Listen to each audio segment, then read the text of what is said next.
Pledge will be led by Commissioner Feltner.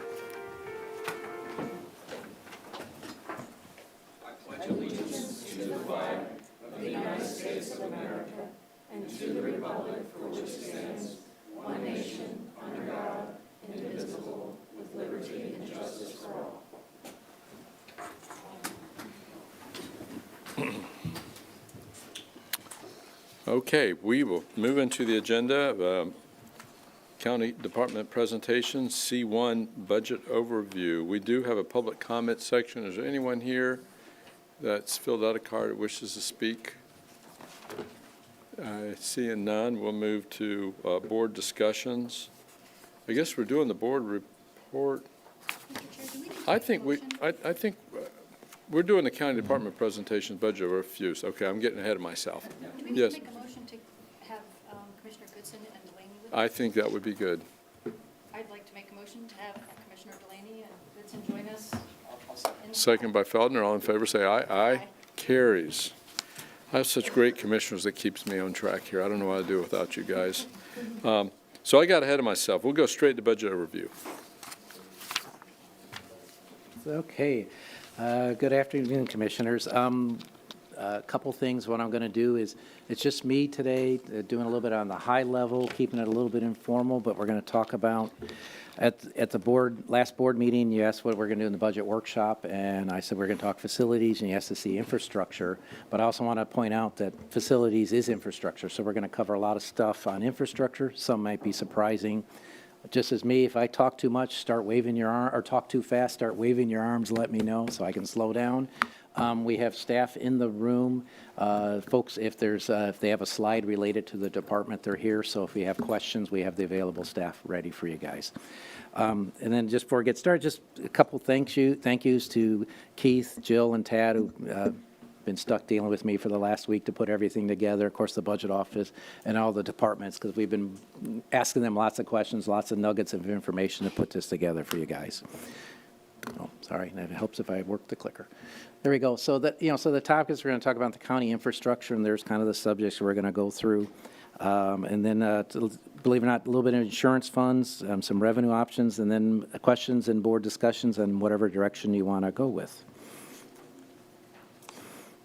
So, at the last workshop, we talked about the color of money, where we go through our $2.5 billion budget. When you get down to it, it's about $288 million of operating funds in the general fund.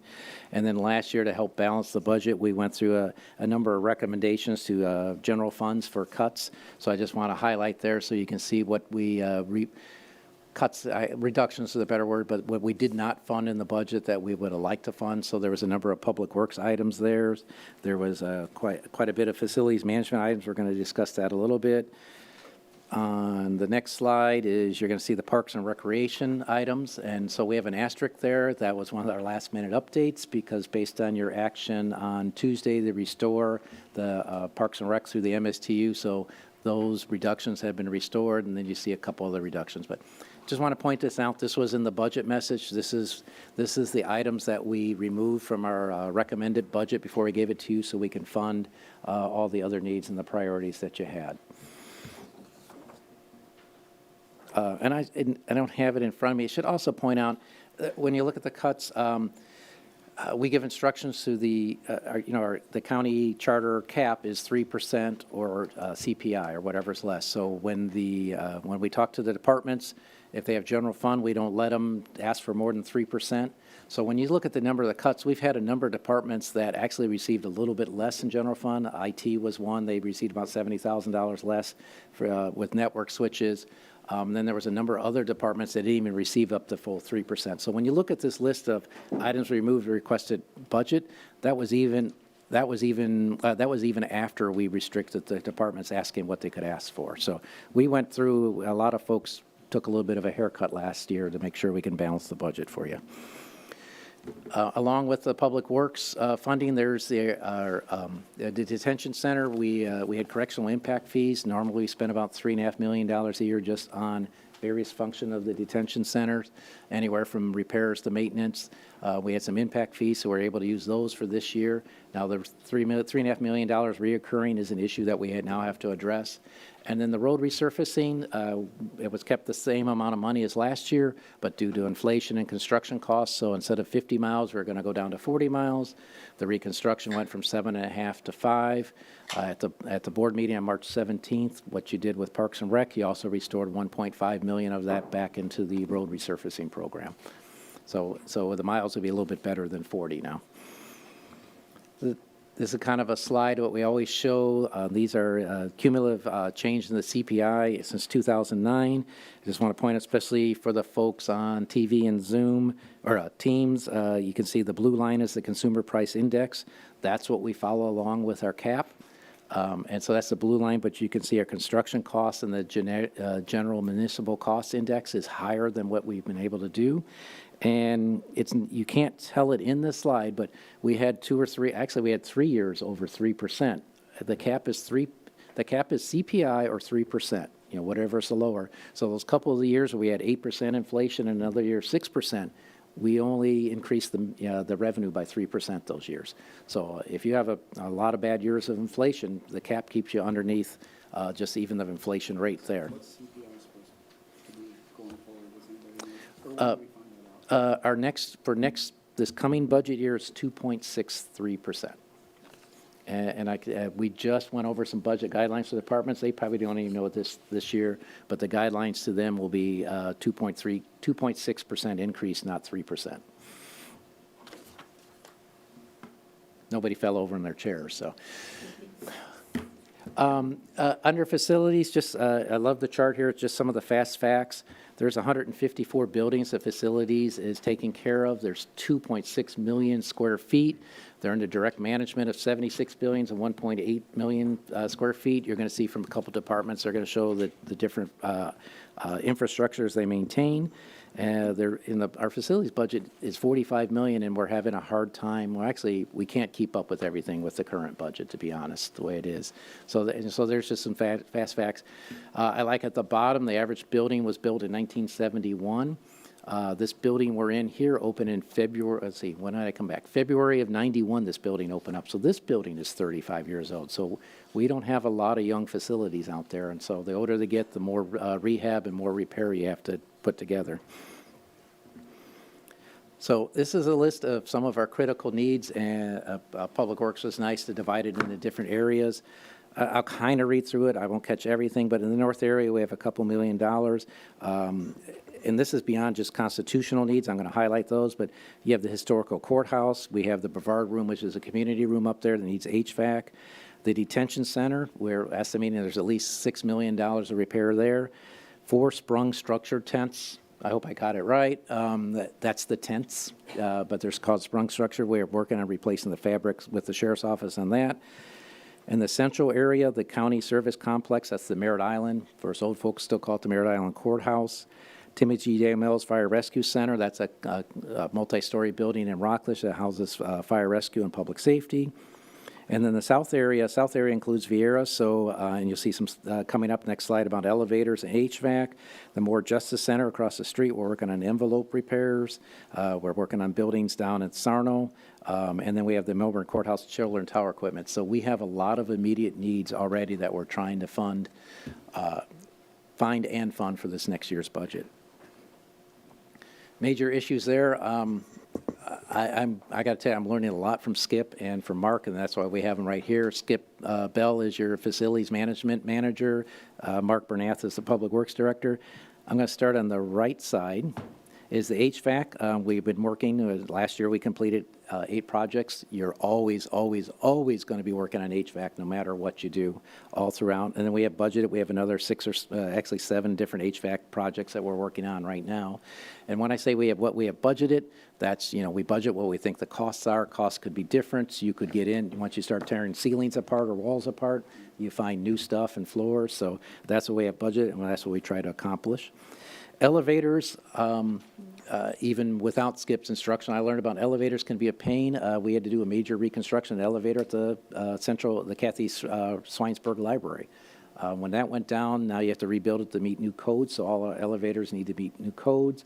We have to do new monitoring on our elevators. The recommended lifespan, and you may hear me use the word useful life, that's a federal term, but the lifespan is 27 years. 19 of our 31 elevators are beyond that right now. But you can see the crew has been working pretty hard over the last 7 years. We've been able, I didn't write down the number, there's about 10 of the elevators we've been able to replace, rehab, and fix up. And we have budgeted for 3 of the elevators this year. But so we still got at least a half dozen more to go. And that's just rehabbing. That's just not if they break down or there might be an issue with them. The detention center. We have at one point we had multi-years major projects, and we had to take the S off because it was a duplicate, but it does feel like multi-years, where there's a lot of work to do.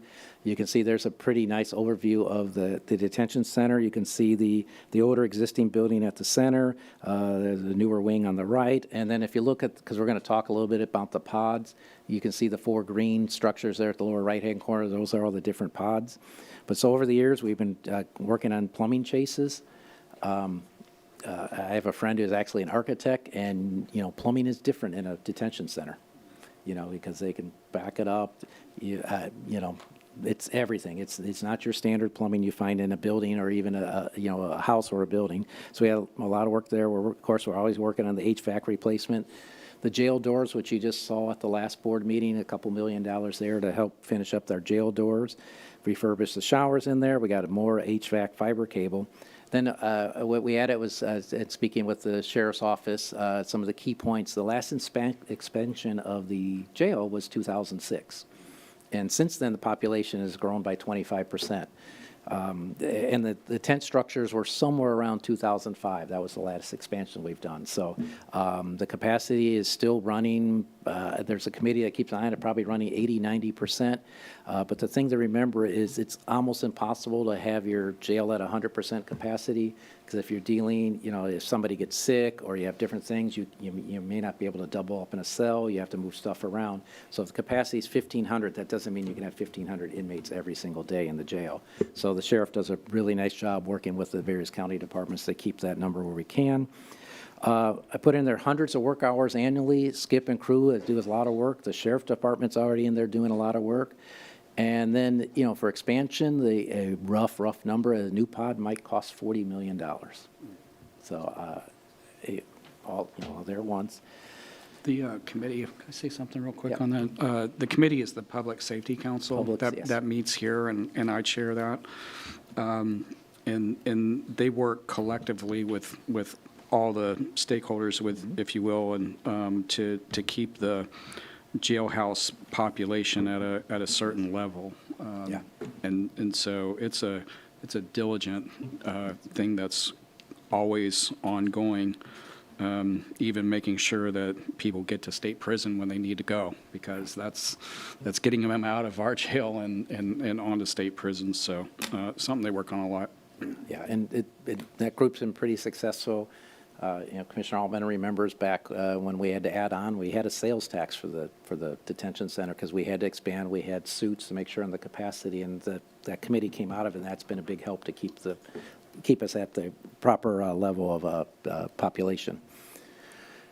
This is constitutional offices facilities needs. Tad and I met with the tax collector, property appraiser, supervisor of elections, and representative from the clerk's office. Last week, we went through I call it the 6-story. It's the Brevard County Government Center North or something like that. I'm old. It was the 6-story when I got here, so I'm going to call it the 6-story. So we went through all the floors looking at what we need to do.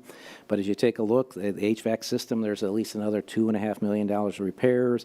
We have windows. We got electrical upgrades. So you can see there's about $4 million of immediate needs in the 6-story.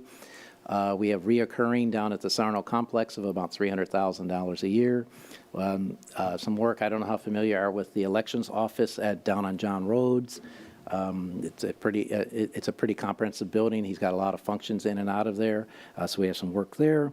We got East Precincts we're working on with the Sheriff's Office, and once again, just to repeat, the detention center, $4 million, but there's also a couple other costs there that are, I kind of almost called it almost non-prisoner related, but I mean, it still has to do with the facility, so we have some costs there. A couple pieces of good news, at least with this, is, as we come back in our mid-year adjustments, you're going to see that in April. We're going to be able to put some funding towards the HVAC system, so we'll be able to start cutting down on that $2.5 million in need. And just meeting this morning, I at least heard that we had a walkthrough with the different contractors for windows, and we had a much larger number than we thought of contractors that are interested in bidding on the project. So hopefully that will lead to some lower costs than we hope, but there seems to be a lot of interest out there for that. So this doesn't cover everything of the constitutional needs, but it gives you some of the highlights and what we were shown last week. Then we have, there we go. So we have other, we call it unfunded enhancements. We've been working on, actually throughout the county, working on bathroom replacements. You can see in this building, the first 2 floors were able to be completed. We took the funding out for the 3rd floor. There's other buildings D and E next door here. They need some work. A and B aren't quite there. Like I said, the restrooms are 34 years old. We spent a lot of time. The crew was out today. They work on the washrooms up here and across the building, so they're there every time. A bathroom is about $100,000 a pair, and I've heard it from somewhere else that it would be about the right number. So it's expensive to fix bathrooms nowadays. And then we have LVP, I forget exactly, but that's your flooring. So we have other needs out there. So we're looking, even when we do stuff in-house, so there's about $800,000 in need there. For flooring, we have another $2 million. So just in the government center and the Melbourne offices and the Merritt Island offices, we're looking at about another $3 million of needs for facilities. So that's what you see under facilities. What I asked, and I'm going to highlight some of the departments because there's more than just what facilities oversees directly. So you got the library system. So they're operating out of 18 buildings. We have that many branches, main library, 17 branches. Interestingly, only 14 of them are owned by the county. Some libraries are owned by the cities, and a number of libraries actually sit on city-owned land. It's a little interesting how we put stuff together. But as you can see, if the library needs just under $12 million. In their budget, they have about $4 million funded. So at least about an unfunded list is 7.4. Now, the libraries operates under their own MSTU, so they don't use general funds. But what I point out is they generally spend about a little over $5 million a year on infrastructure needs, and they have $7.5 million in needs right now. So that shows that they're a year behind. It would take them a while to try to get caught up, and that's assuming that we don't have any other issues that might happen to the buildings. But so there's more than a year and a half of needs that they have out there. Parks and Recreation, I'll start off right in the middle. It's a little hard to see there. Over 130 parks, over 1,000 different buildings and facilities, anywhere from fields, lights, playgrounds, bathrooms, boat ramps, community centers. They got a lot, and they spend a lot of time and money on it. About average, they allocate about $3.2 million for infrastructure needs. And that's above what they do on a daily basis for maintenance and repairs and constructions of new items. But you can see their unfunded list is somewhere around $30 million. So you're looking at almost 10 years of needs with Parks and Recreation. And then I asked them to put together, you see at the bottom, so we have 8 community centers out there, and they're divided up between community, nature, and senior centers, lots of infrastructure, and then other centers and amenities. You may or may not know, we went out to the voters in 2000 for a referendum to build more parks and to pay for more park facilities. We had to go back on again in 2006 to complete the funding. And luckily, all but one of the debt millages have been paid off. The last one will be this year. But what I want to point out is, so these facilities we've been putting together, they're now reaching their 25, 30-year lifespan. So they're going to start requiring major repairs or major maintenance. Some things may have reached their useful lifespan. But we don't have to pay for those repairs. We're going to have to come out of our operating. When we built it, we issued debt to build it, and then we had different separate operating fundings to operate our parks. Now that the debt's gone, and so we lose that ability to bond that out, so any major repairs or replacement of these facilities are going to have to come out of their operating millages. and they also receive some general fund or general fund. Just a couple minor things before we get into Public Works is to let you know there's some good news. So this just gives you an idea of the different departments, what we're out there. Natural Resources needs a facility to put together their aquatic harvesting equipment. The Extension Center has a roof replacement. Did I say it right? Yeah, okay, roof replacement, thank you, roof. And then, I want to point out, because the Extension Center, it says Ag Center, that really kind of operates as a separate community facility. They host lots of meetings. You know, they had the Blue Origin, the famous Blue Origin meeting was there. It's used by a lot of the public. It's a public need. It's more than just UF and the IFAS program. Mosquito Control has been putting a lot of money together and spending a lot of years, and you can see their biology laboratory. There's a picture of it right there. So they've been putting together the money, but they're still about $800,000 short. Mosquito Control has their own MSTU, so that comes out of their own budget. And as I'm pointing out, many of these MSTUs are also operating under the cap. So they just can't decide to raise the MSTU by $800,000 to fund it. We have to stay within the charter cap. So Road and Bridge, we talked about, and there's a slide about their maintenance and drainage and everything you need to do, but Road and Bridge needs also, they make sure their maintenance shops are well maintained and put together. A few years ago, we put funding together to do a needs assessment, and so you can see up there that we have over $25 million of upgrades, replacement, fixing we have to do of the maintenance facilities, and that's just the three of them that you see listed. We're working pretty hard on the Melbourne Central Fleet. I'm old, I call it CEP.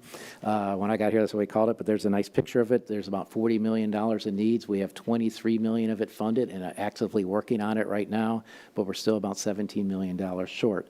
So, I mean, this is to help the crews that go out and help the people as we go out and fix the drainage and fix the roadways. So we need to make sure that they're operating in good facilities. Information technology, you may not think of that as infrastructure, but it definitely, to me, that's the backbone of everything we put together. There's been heightened awareness, security and attacks going on. We know of one place that has actually was attacked and their system was brought down, so we always try to make sure we keep an eye on everything and try to stay up to date. This last year, we were able to fund their department with their existing funds. But you can see if you look at the both parts, we're looking at having to replace our network connectivities, the switches, the firewalls, keep everything up to date. That's going to cost us about $80,000 a year. When you look at the systems with all the servers and all the infrastructure that goes to servers, beginning in 29, we're looking at $350,000. And then all our storage, once again, more equipment, we're looking at $400,000 a year. So you're basically looking at a need between $400,000 and $5,000 a year of IT starting in 2027. My clicker. You've seen this chart before. This is a chart put together by utilities. As you know, and you're going to see on the next slide, we have a number of wastewater and water plants that we have to bring online, upgrade to make sure we meet all the new regulations. Based on the revenue, as you can see, the costs are going to exceed the revenue existing that we have. And so there's the listing of them all literally from MIMS down to the South Beaches, down to Port St. John, South Brevard, Sykes Creek, Port St. John, or a new regional plant. So they put together a list. Their needs are going to be over $865 million or so. Right now, we have about $71 million funded. That doesn't mean we're not moving forward with the projects. We have $793 million of unfunded needs. Eddie and the crew and our lobbyists, both federal and state, have been really good to help us with getting grants going through. So we'll stay active with the grants. At some point, we'll be issuing debt to build some of the plants and facilities. You'll see us coming back to talk about connection fee adjustments and user fee adjustments as the studies go along and we know what we need to do to meet our funding gap. Right there, the analysis and studies are ongoing, and utilities has a deadline of 2032 to meet all these regulations. So, I mean, some of this stuff is occurring even without capacity needs that we have to make sure we have upgrades.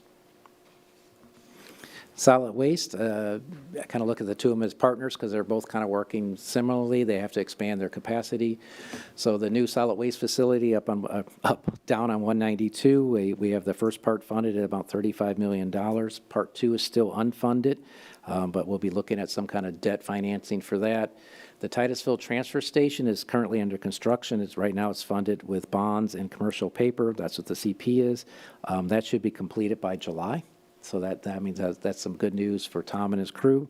And the central, cell 3 at the central disposal facilities is right now it's funded with some commercial paper, but we still have $31 million to go to complete that. So the help funding sources, that is right there at the front: disposal assessment adjustments, debt issue, gate charges, impact fees. And so he's got studies going on. They all have studies to show the costs, and because if we have to issue debt, we have to justify what we need the debt. Why it's not super directly connected, you'll probably see us the next month or two talk to you. We've been speaking with Waste Management. Their contract's up next year, and so they have a chance for extension, but so you'll see us talking to you about that and the rates for collection. Just a warning, just heads up there. This is my favorite infrastructure slide because, I don't know if people think beaches are infrastructure, but this is Brevard County. It's extremely important to Brevard County and to our tourism, to our businesses, to our residents. So it's infrastructure, and we made major commitments. So as you can see on there, so over the years, we replaced 16 million cubic yards of sand. That has cost us $375 million. $31 million come, the TDT stands for Tourism Development Tax. And then the rest comes from various grants, mostly from the Corps of Army Corps of Engineers for the funding.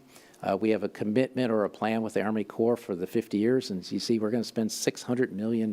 So over the next 43 years, and as I was showing the slide to my wife, as she pointed out, she goes, "You better live to see the end of that." So that would make me 101. So I plan to see the end of that contract.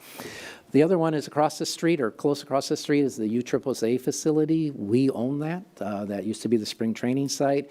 Worked out a really nice working arrangement with USSSA where they rent it from us. As part of their contract, they put in $250,000 a year of their own funding into the capital fund. For the first 5 years of the agreement, we also put in funding, but we're now past the 5 years. So that stadium capital fund has about a little over $3 million in it. They being USSSA, spends about $350,000 a year out of the fund. And just kind of a little off the side there, they have to run those approvals through tourism. They just don't get to spend that fund as they see fit. We work with them. They have to get approval through the county to make sure they spend the fund. So it's just not spent as they want. But the point I want to point out to you all is that we got 15 fields that require turf replacement. It could start beginning in about 2 years. The fields are getting that old. I think the first ones were coming in 2016, 2017, somewhere in that neck of the woods. That's about $10 million. As you can see, $250,000 a year from USSSA doesn't cover it. We'll have to talk with tourism, and we're going to have to sit down with USSSA how to address that need. And I meant to mention, and I didn't, we also have the turf over here at Vieira Regional. That was paid through tourism taxes. That was a $5 million project. They're probably about 6 years in, so at some point that's becoming due for the parks too. So I didn't highlight everything. I didn't want to torture every director in the world, but I mean, there's other important infrastructure out there that I didn't highlight. Valkyria Airport. Adam does a really nice job of getting grants. A lot of this funded through DOT and federal FAA. Mosquito control, they have their own MSTU, but they have a lot of infrastructure in between their vehicles, airplanes, drones, buildings, labs. They put a lot together. You have another good example is transit services. Their capital needs are survive on grants. They're 100% federally funded, so they have needs that they can't meet with their grants.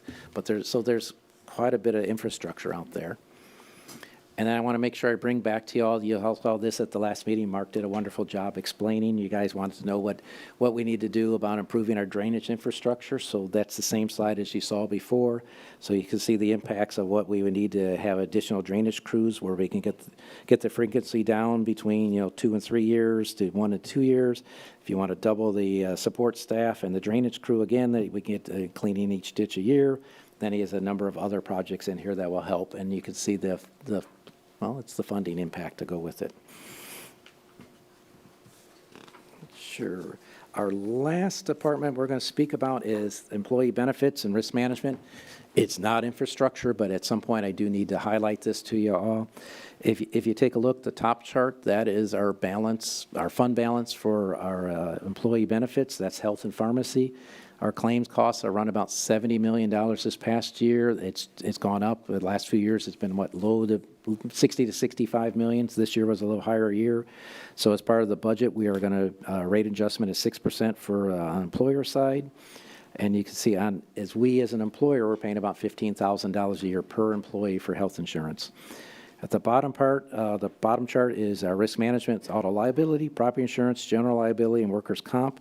The claims last year were a little over $8.5 million. That, as you can see, we're down to $4 million. That one's a little bit getting drained quicker than I want to see. We're really down to like maybe a couple of years before we'll have an issue with the balance forward. So you see our rates are going to go up between 8 and 12%.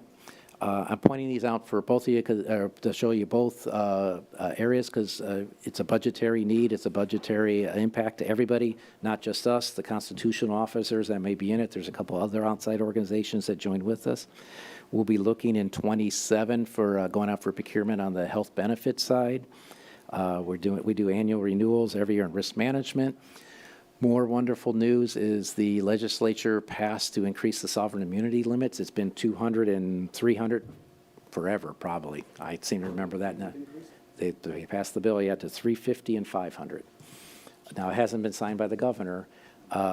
Melissa, our HR director, just preliminary, they're thinking that may raise our risk cost by about 20%. We don't know yet for sure. We'll see when we come with a renewal, but that will have an impact. So we just started taking a look at this. Is going to be a little multi-year. I do want to look at it and change and how we charge out our to the difference, whether it's department-wise, employee-wise, vehicle-wise, risks. So we're going to take a little bit more in-depth look at that because we got to do something before we come to you guys with some help or some direction. We got to do something to make sure we can kind of level off our fund balance in these two items. Then not last but not least, but I do want to point out a little bit of good news. The Florida has their own DOGE office, and they put a report together. This is from page 15 of the report, and I'll read at least the first sentence.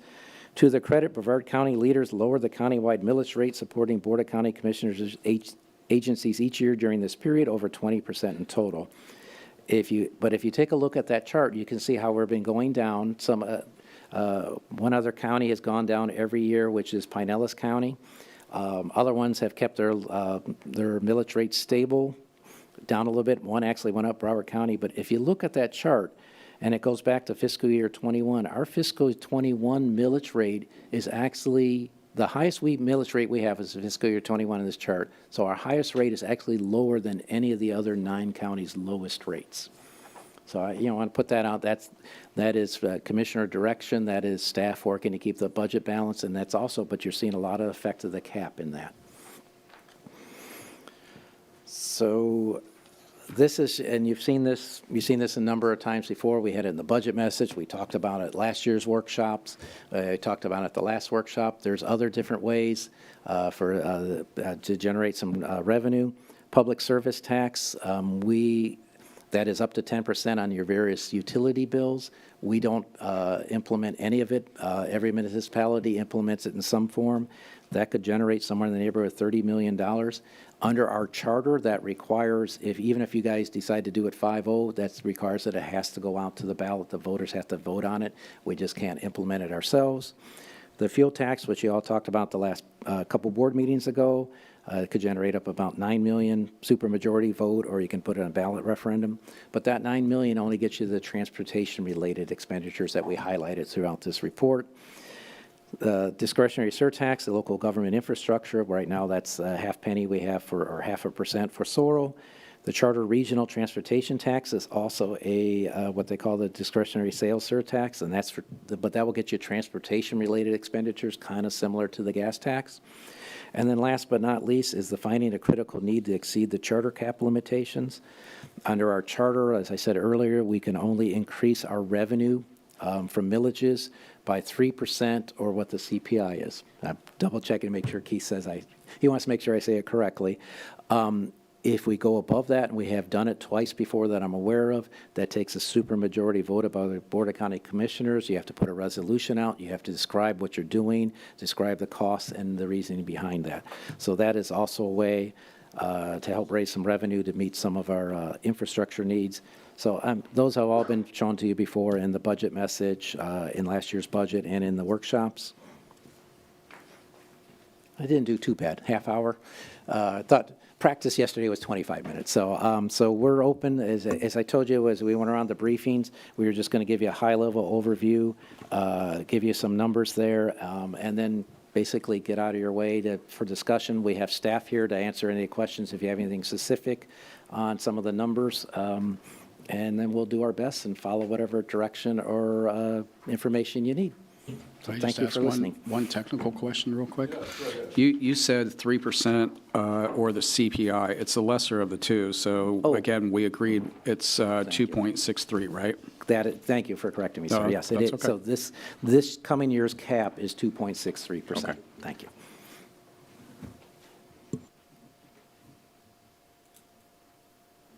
So it's not spelled out in the agenda. I assume this is the part of the agenda for questions from the commission? We do have one well, comment. See, if you could hear public Yeah, comment and then questions. that would probably, treat it like an agenda item, sir. That would be a good way to go, yes. So we got one card. Lisa Cullen. That sounds familiar. Lisa, good to have you here. Hey. First of all, I want to thank you all for having your discussion about facilities today. Jim and Tad came to visit the Government Center in North Brevard, and I'm here to speak for the inhabitants of that building. This year has been pretty bad in there. We have no heat. There were days that it was hovering around 60 in my office. I'm on the 6th floor and heat rises. I'm sorry, that microphone is on. Usually it's on. Yeah, why don't you start from the top? I just want to thank Jim and Tad for coming to visit the Government Center in North Brevard. And they took a tour of every single floor of that building. And like I said, I'm here to speak for those inhabitants of that building. During this past cold snap, of course, the building has no heat. So it hovered around 60 degrees in my office, and it just got colder as you went down because heat rises.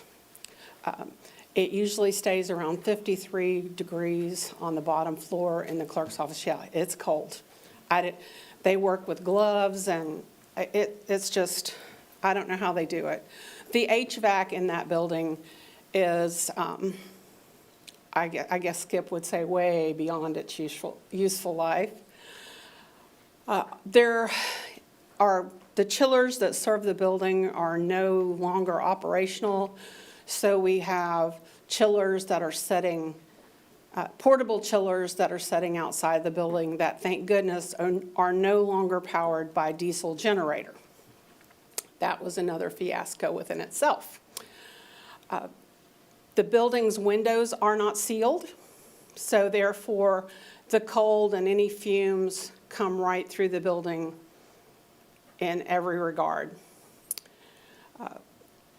Rain is a constant visitor through our windows, as are wasps. On the first and second floor, there is a rat problem. I haven't experienced rats. I don't believe anyone above the third floor has experienced rats. But the building is in serious need of some attention. It is getting till it's almost inhabitable. On many of the air conditioning vents, you can see some type of black mold or black substance that is coming through the vents. So our HVAC has to be addressed. And it's been passed over year, and I would say if it was inspected, the building just needs to be torn down and something else happen. So I thank you for your time. If you have any questions, there's several hundred employees there, and they need a better place to work. Thank you. Thank you. Any other questions? I'm looking forward to my tour. I'm going to go up and take a look at it. Obviously, something we value. It's our county center, Titusville, our county seat.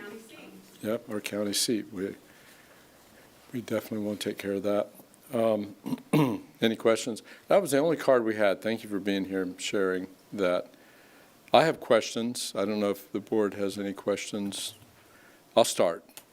I'm fascinated with, first of all, staff has done an excellent job in presenting to us the data.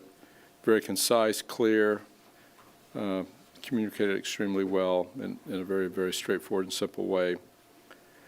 On slide 19, the Utility Services Department infrastructure needs, notice countywide we have this is a big ticket, a $793 million shortfall. I'm curious what's going to be the impact of that shortfall. Does that mean we will be facing moratorium? If we don't meet that unfunded need, does that mean we're not going to get building permits because they can't get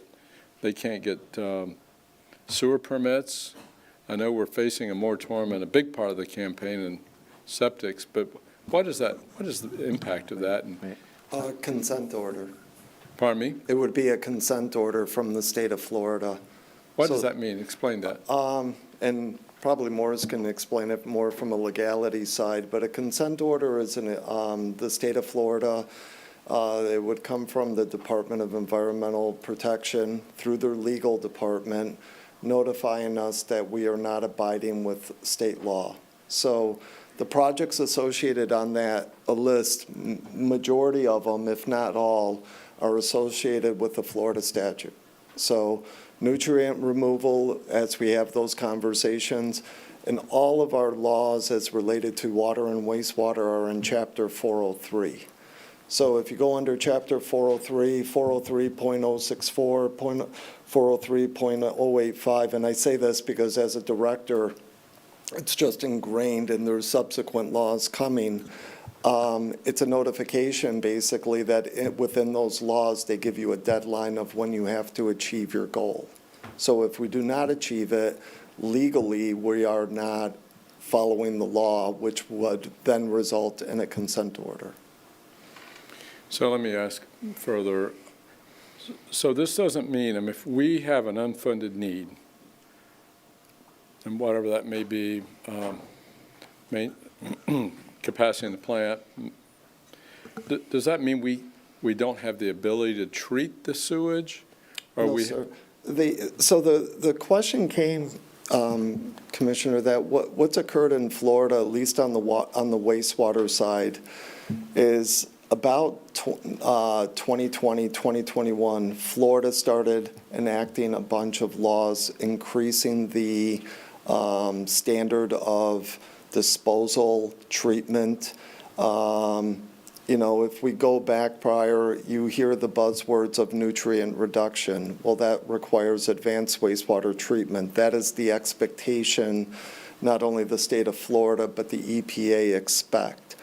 All of that has a cost association. If you think of how not to put it in such a way, but the business model of what utility services are, we are very different from most other utilities, even from a Brevard County geographic. When we think of COCO, it's one continuous area that COCO oversees. When you think of Melbourne, it's the same model. When you think of Brevard County Utility Services, we are essentially 6 independent utility services, none of which we have the ability to interconnect. So in the magnitude of how our logistics are set up, we really don't have the benefit of scales of economics, so to speak. What we do for one, we have to do for another. The issue then becomes, if we look at them individually, some of the areas Again, from a payback period, from what we would generate in that area, would be a lengthy amount of time. So we're constantly doing a fund shifting. But now with the intensity of these state laws, and let's not forget, what really threw this into a wrench was 2022, 2023, and I know there was the graph showing the construction index, but that really threw a wrench in it, because I'll give you an example. The norm for a typical lift station project used to be about 1.2 million. Now on those same projects, they're 2.4. And when I talk with other utility directors, it's just, 30 years of doing this, the data points of what I used to think would be the price of a project have been thrown out because they're constantly moving higher and higher. So what I hear you saying, this is real interesting. This is not necessarily just quantitative treatment, but these costs are what are probably qualitative treatment, that we meet standards that are based by state law, which I assume a lot of those state laws were mandated by federal law as well. Yes. So it's not just, have to still defend the state a little bit. Well, It was probably many of the nutrient reduction requirements of federal law as well. absolutely. But when Yeah. you're going through the exercise of achieving the goals of whether it's water or wastewater quality, you have to look at it from the sense of what service area are we expected to provide. And I understand they may not be coming today, but as a utility, you have to be at least 3 to 5 years ahead of it. Because if you think in the world of development, they move much quicker than we do in government. So again, it's quantitative and qualitative. Yeah. So the next question I have is, are any of these standards imminent? Are we facing any immediate consent orders? I mean, we're already facing the septic moratorium, but what are we looking at from a time frame when we have to suddenly find ourselves? The closest ones right now are going to be the water treatment plants. This is related to the PFAS rule. Right now, the EPA has set a threshold of 2029. However, there is conversation at a federal level of expanding that to 2031. The other ones related to the wastewater quality, I believe it's either 2032 or in 2034 are the threshold for that. But as we speak and we say this conversation now, there are still additional laws being, or bills being provided. Right now, it's one of those things, and, Commissioner, you've spent a lot of time in Tallahassee, Yeah. and when you see the same common bill being floated year after year, it might not pass the first year, it might not pass the third, but maybe the fifth or the seventh, it will get through. And what's alarming to us as utility directors, we're seeing those bills. We're seeing those bills that have been floated now 4 or 5 years straight. And in conversations, it will occur. So now that would be an additional cost on top of what's presented. And I know in Tallahassee, I've been there, we run a victory lap, which is good. We have increased the standards, the nutrient standards. We're going to clean up Florida waterways, which is good, but we're not providing the funding, or we're not having the utility hearings or the ratepayer hearings. We know there's got to be a follow-up. People have to step up and fund those. And there seems to be a lot of public support. Do you think we have any immediate need to start looking at rate adjustments to meet this standard? Oh, absolutely. And it's already in the works, sir. So upon the conclusion of this, and I've consulted with both Jim and Tad, we've already completed the connection fee. And again, the connection fees from this department go back from 1993 and have been unadjusted. Yeah. So, and as we are currently speaking, I have a rate consultant going through our financial model with recommendations on, not to be presumptuous, but if the connection fees were to be placed, and if we showed that graph, there is still a delta there. And let me say, there isn't a project in our CIP that I would say we should be doing. These are literally, we must be doing. The shoulds have been removed about 2 years ago. Well, we know there's a lot of public support for cleaning up the lagoon. Oh, hi, Commissioner. You have the floor. Oh, thank you. Sorry to interrupt. I was just wondering, just because we're on this topic, are these things that could be paid for by the infrastructure sales tax?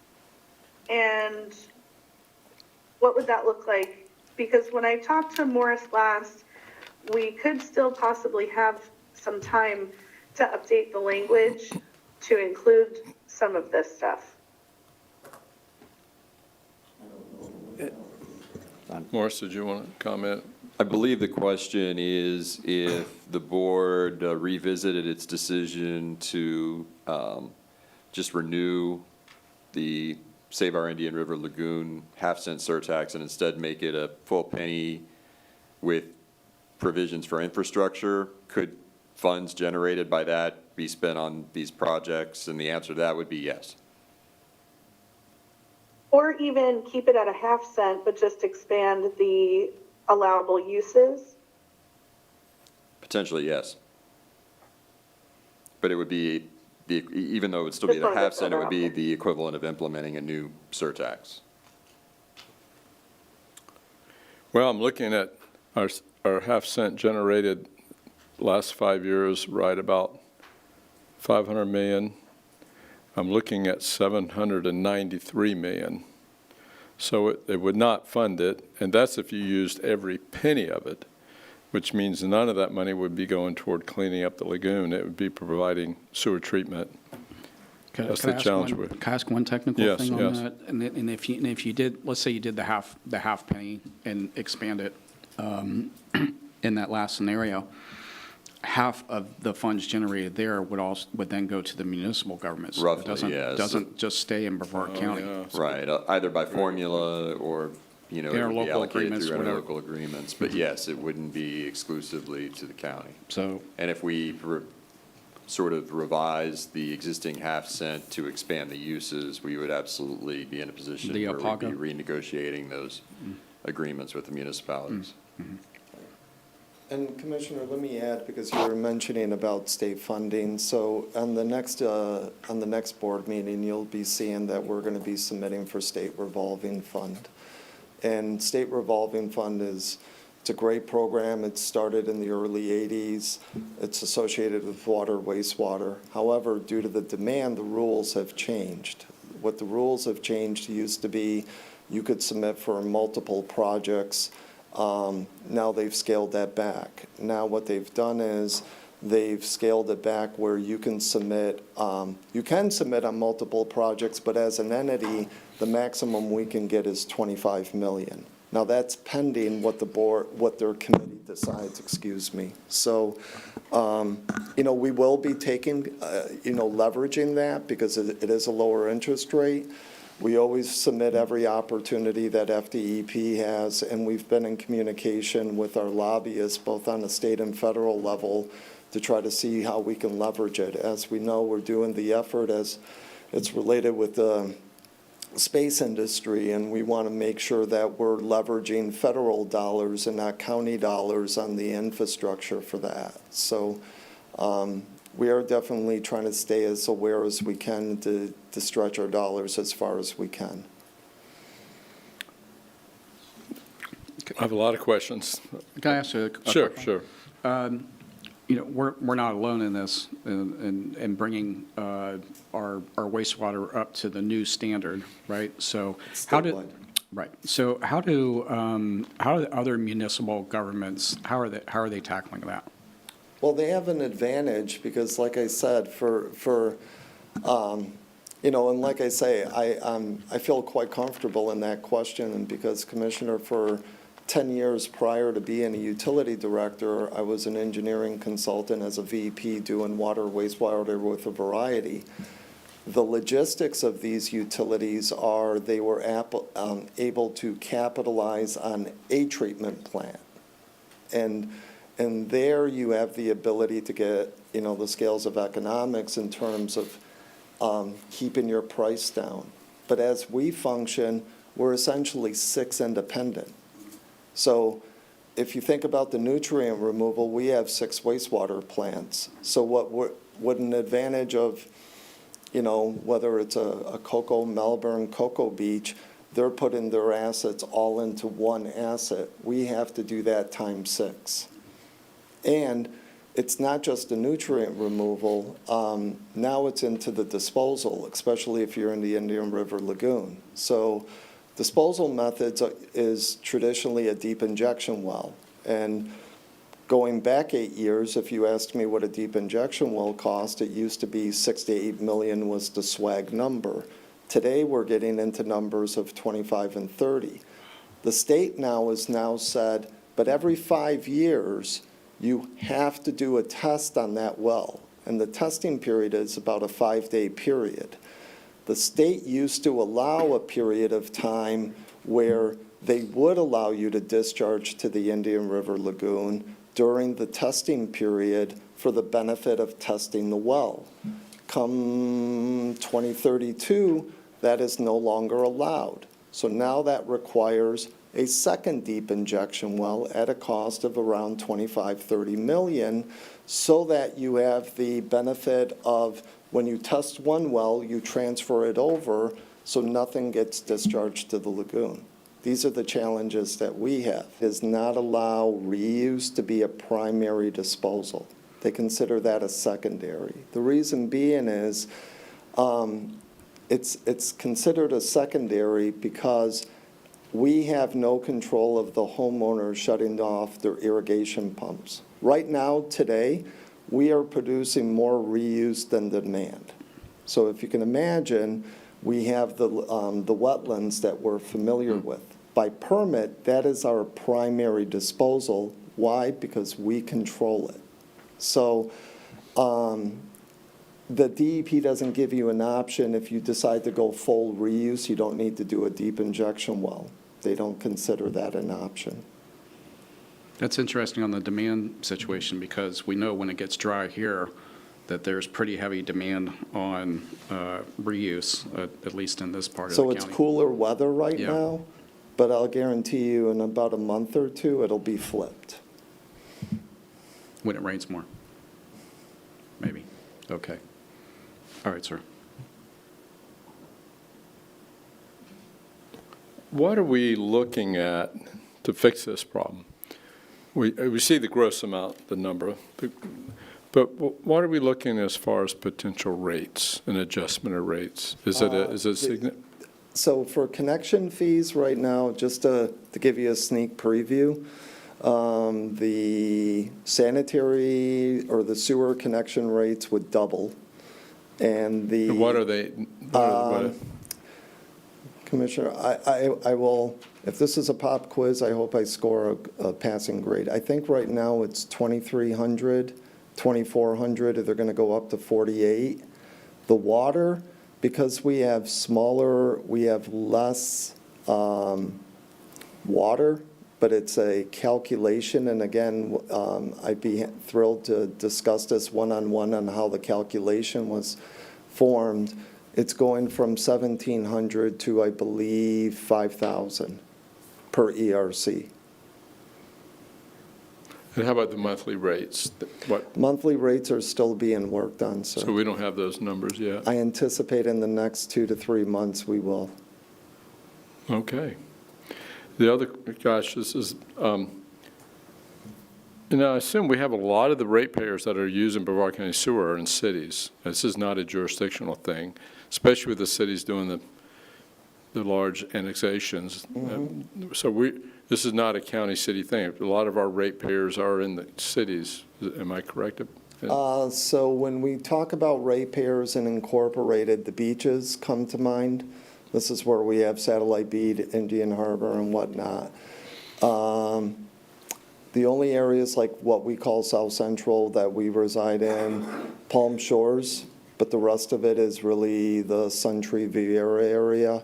We do Merritt Island, we do Port St. John, so those are really unincorporated, and then we have North Brevard. Okay. So 2 or 3 months, we'll get more news, and You'll get more, yeah. yes. As far as the consent order, is that the right legal term, the consent? It is, sir. Are any of those imminent? I mean, within the next year or two? I mean, that's probably a question of Morris. I don't know. Not yet. Pardon me? Not yet. Not yet. We still have a window. We still have a window. But you mentioned that window is about a 3-year period. We need to start thinking, Yeah, and let me say, sir, that for the most part, most of those projects, if not all, are already in motion. So we've already gone through the RFQ portion. We have a consultant. We are working through the design. And the benefit of that is because whether it's federal or state, even when you do come for an opportunity for a grant, they typically ask you what stage of the project it's in. It's critical that we get these projects at least, if not more than 90% complete, because that seems to be the threshold that they're looking for you to be seriously considered. So as we're churning out these projects, and even though we may be in a situation today to say, why are you designing it for the benefit, you don't have the money to construct it, we still need to, because in order to be, to be viable to get those grants when they do become available. makes sense. Okay, thank you. Any other questions? I'll give a little history here. I've been, when I first got elected in '84 to the county commission, our prior commission in the late '70s, early '80s, were facing a consent order or a federal mandate there was direct discharge into the Indian River Lagoon, part of the Federal Clean Water Act. And a lot of those plants that we had were not county plants. They were, with the growth of the 60s and 70s and the space programs, they allowed developers to come and develop these package treatment plants. And there were all kinds of package plants that were just not working. The developers didn't put capital reserve there. We had to inherit them, and effluent was just being dumped into the lagoon. I mean, raw sewage practically.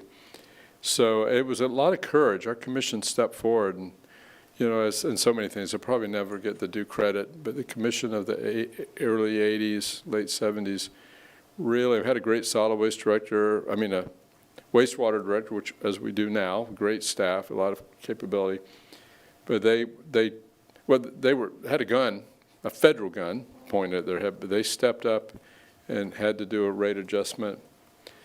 The public hearings were so big, they had to find all the largest churches they could find. They couldn't fit people into any of the public meetings. But it was the issue of the day.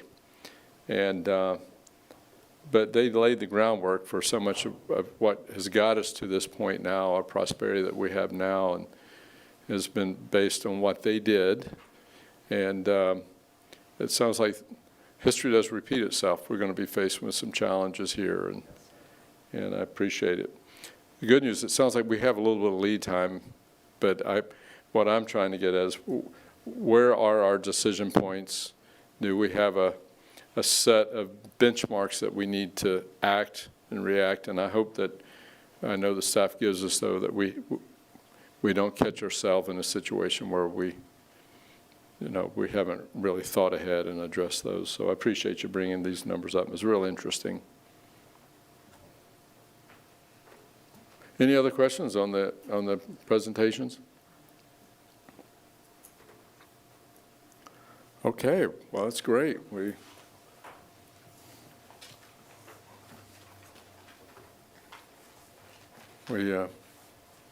Matter of time with plenty to spare. I want to thank staff for their. Yes. Chairman, Yes. I would like to make a motion, okay? Okay. Can we take an action as a workshop? Are we able to vote? The board cannot take final action at a workshop. The board can generally give staff direction and ask staff to bring things back for formal action at a future board meeting or things of that nature. Okay. Did you hear that, Commissioner? All right, how about a request? Okay, all right. How about a request? Yes. Okay, can I make a request, sir? Yes. Is that Yes, Morris? sir, absolutely. Okay? I understand. Okay. I move to direct staff to evaluate what steps would be required to reset the general fund millage rate to a level that would generate revenue needed to address the county's infrastructure and other critical needs. The evaluation would identify these needs and include any analysis that potentially impact the property owners. Staff should bring back this to the board in a future meeting to discuss it. Yeah. That's absolutely direction that the board could provide staff at this workshop. Okay, good. Good motion. Is there a second? I thought we couldn't do a motion, Well, but we agree. but I agree. do we do a motion, a second, and a vote on that? We're not going to take final action, but we're asking staff? You can take a motion on directing staff to bring back Okay. I will second items for that. consideration. So there's a second to the motion. Any discussion? All those, Can I clarify? Yes. To reset the millage to, what are we talking about? A critical funding need? Commissioner Goodson, did you want to?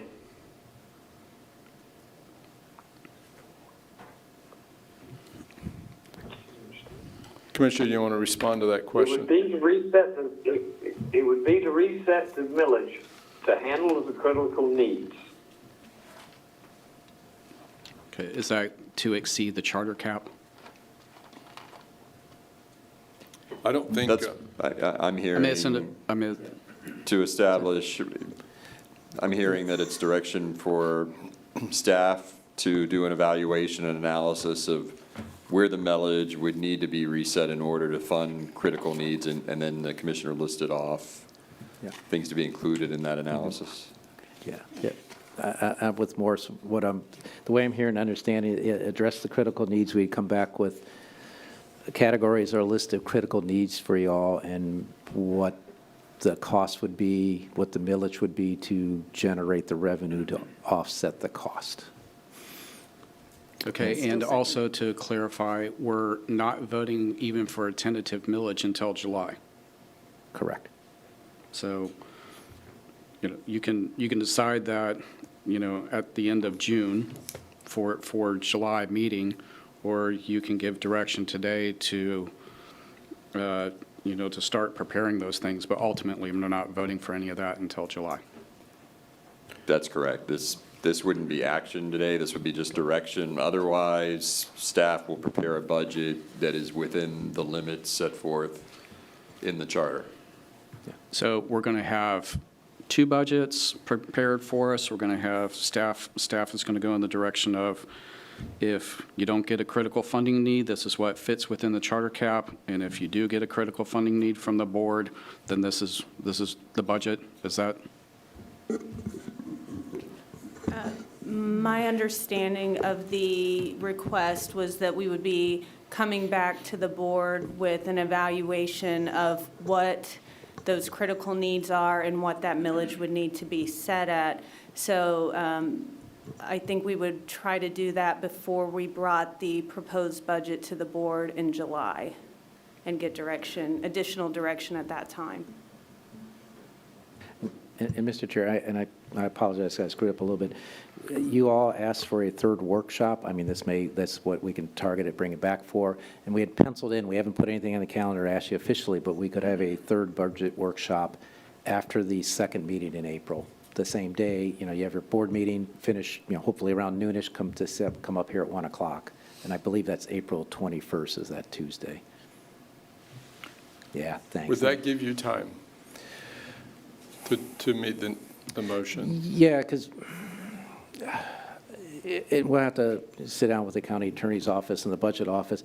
What I'm picturing is something to bring back to you all to look at, and you tell us yes or no to start proceeding with developing a final critical need, so that way we can be, and that would be presented to you with the budget in July. I mean, so I'm making, commissioners, I say this so often, I'm making something up. So if we decide to, and I'm going to be silly, we decide that we want to build a 4th-story on Vieira and we put it as a critical need and we present it you in April, you guys say, no, I don't want that in the budget. But if we come back and say we need to fix $10 million of the elevators and you agree with that, then that's what we put in the budget. Well, I do want to say, Commissioner, that is an extremely good motion, because we've all been briefed by staff, and it's been difficult because of the need for direction. So I appreciate your motion. I think it's well thought out, and I will support it. Do Is you there have to take a vote? any discussion? We have a motion. Do we have a second? Second. Second by Commissioner Atkinson. All those in favor say aye. Aye. Opposed? Aye. Okay. Pardon me? All those opposed? Is it? Nay. So it's a 4-1 vote with Commissioner Delaney voting against. Did I read that? I think so. Is that I think correct? That's what I heard. And we're going to have Yes. these options brought back to us in April. Yes, we're not committed So- to anything. These are just So options. we're agreeing to have a workshop now in April? Is that If you all part of it? want- I'm fine with that. Yeah. I'm fine with it too, but I mean, is Yeah. that Yeah. what we're That's a going to do? good point. I'm working a little bit on the fly, so what we'll bring back is critical needs for you guys to decide on, to you, what would be a critical need. But even in the workshop where, you know, it's not a vote, that's some direction. It would be direction, yes. And so that would be, I have a question. yes. Would we be able, because of the topic of this workshop, would we possibly be able to do it as an evening workshop so more people would be able to be available?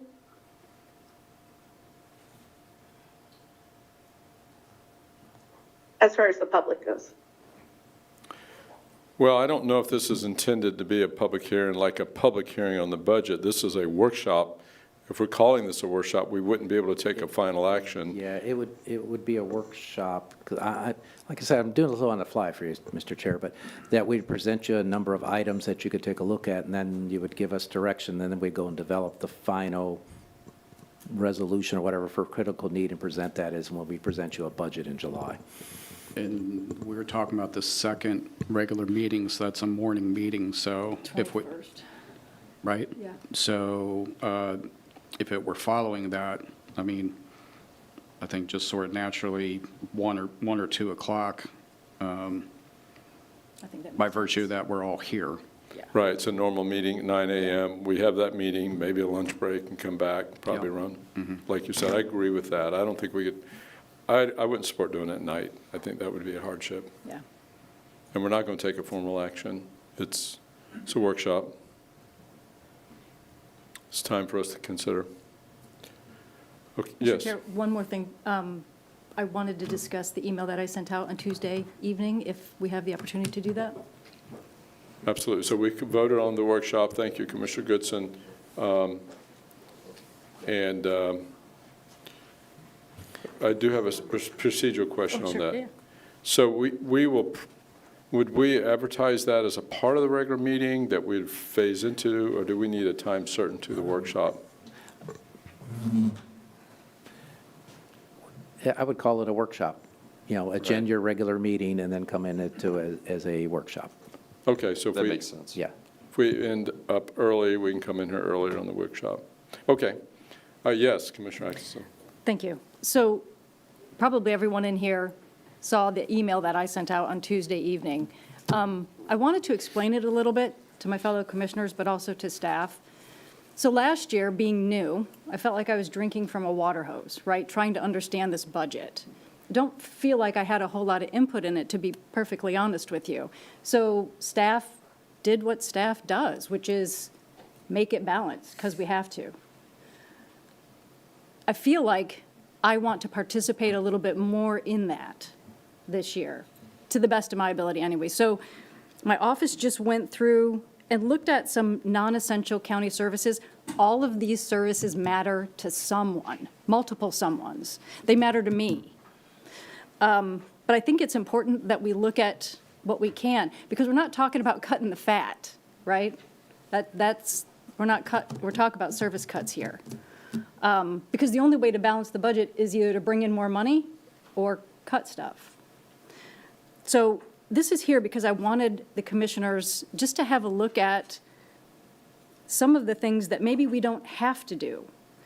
I mean, Jim, you said took a haircut last year.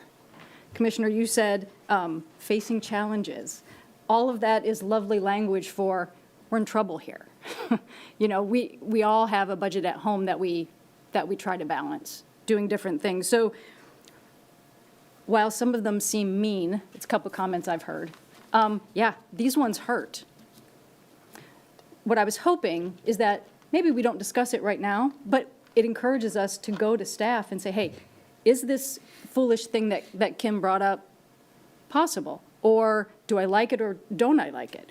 And get staff to weigh in on it a little bit. While we probably, as a group, might not want to put our names to these cuts because they are emotional, maybe if we tell staff what we think, what we could support in full or in part, that gives staff some direction when we do ask you to start dealing with this budget, right? If you have commissioners who overlap in things that they would support reducing, it might help staff create some cuts that are needed. That's what my email was meant to do. It was not to support getting rid of any of these things, wholly or in part. It was just an idea for us to start talking for real about what some of these cuts could look like. Okay, I think it That's was all. good input, very good input. Thank you. Okay, I think, well, we'll get to reports. Do we have a county manager report? Yes, Mr. Chair, I do have one, thank you. The email went out a little bit earlier today from Billy Prasad, the Planning and Development Director. We've been invited to the LNG workshop. I'm calling it the LNG workshop. It's an open house or workshop at the Canaveral Port Authority next Tuesday, the 24th. We've been asked to be one of the presenters, and Billy will be there representing us, presenting.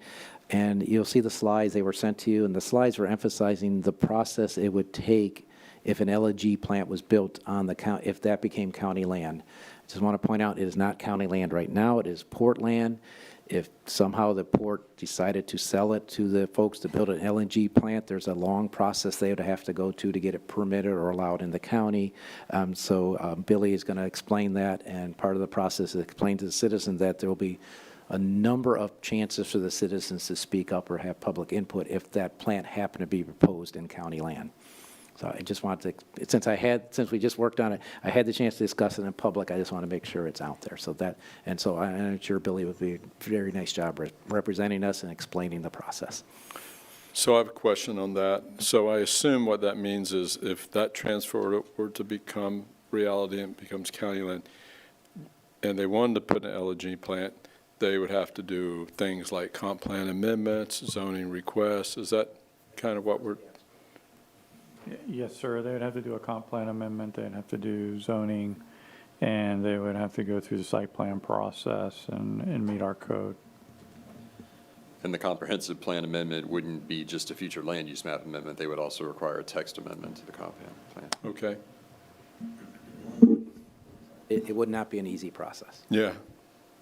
All right, any questions on that? Do we need a vote? No, I just Okay, letting you know let that, us know. so that way you're aware, and I'm sorry, it gave me a chance to speak a little Okay. bit to the public on the floor of letting I the public appreciate know that. that, yeah. Commissioner Good, since your district, are you okay with that? Yes, I am. Okay, thank you. All right, anything else? All right, we will move to county attorney. No report, Mr. Chair. No report. Commission District 1? I just want to say thank you guys for letting me participate remotely today, and I hope everybody has a great day. Thank you. District 2? No report. District 3? No report. District 4? I'll say something really quick. I think I've done this every year.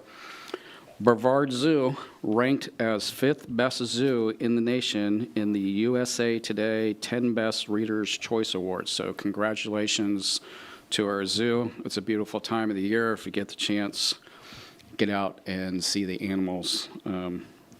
It's a wonderful thing to have one of the best zoos in the country right here in Brevard County. Congratulations to them. It is a phenomenal zoo. It's great. And I learned something. I was just there a week or two ago. Giraffes love to eat Brazilian peppers.